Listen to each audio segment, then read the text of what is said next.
តារាបែបនឹងមែនទេពេលអូនមិនល្បីដូចគេ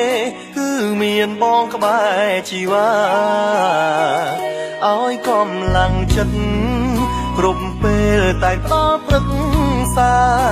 លំបាំងក៏មិនដែលថាស្នេហាញញឹមទៅមុខចាប់ផ្ដើមល្បីភ្លាមអូនប្លែកណាស់ស្រីតូចចិត្តបដោសង្សារថ្មីភ្លេចបងថាជាអ្នកណាប្រុងម្នាក់អូនបោកគ្រាកន្លងហៅថាសង្សារថ្ងៃនេះអូនចោលរៀមរាព្រោះជីវ៉ាមានរថយន្តថ្មីអោតារាហេតុអ្វីអ្នកចិត្តដាច់ផ្លែភ្លេចប្រកំសត់ម្នាក់នេះដែលធ្លាប់រួមរស់នឹងស្រី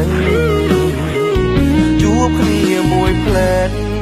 តើមានពេលទេឬថ្លៃបងសុំឃើញមុខស្រីមុនថ្ងៃបងផុតសង្ខារលីហើយតារាលីឈប់វិលវ័យ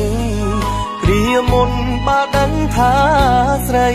បានល្បីហើយប្រែសាវ៉ា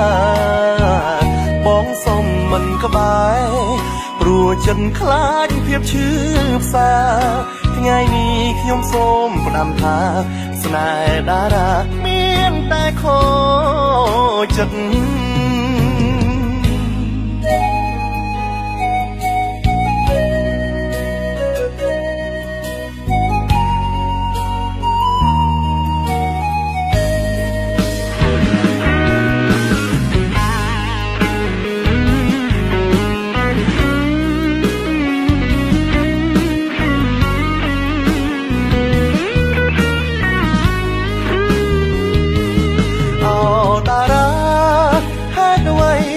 ចិត្តដាច់ផ្លែលេចប្រកំសត់ម្នាក់នេះដែលធ្លាប់រួមរស់នឹងស្រីជួបគ្នាមួយផ្លែតតើមានពេលទេឬថ្លៃបងសុំឃើញមុខស្រីមុនថ្ងៃបងផុតសង្ខារលីហើយតារាលីឈប់វិលវ័យ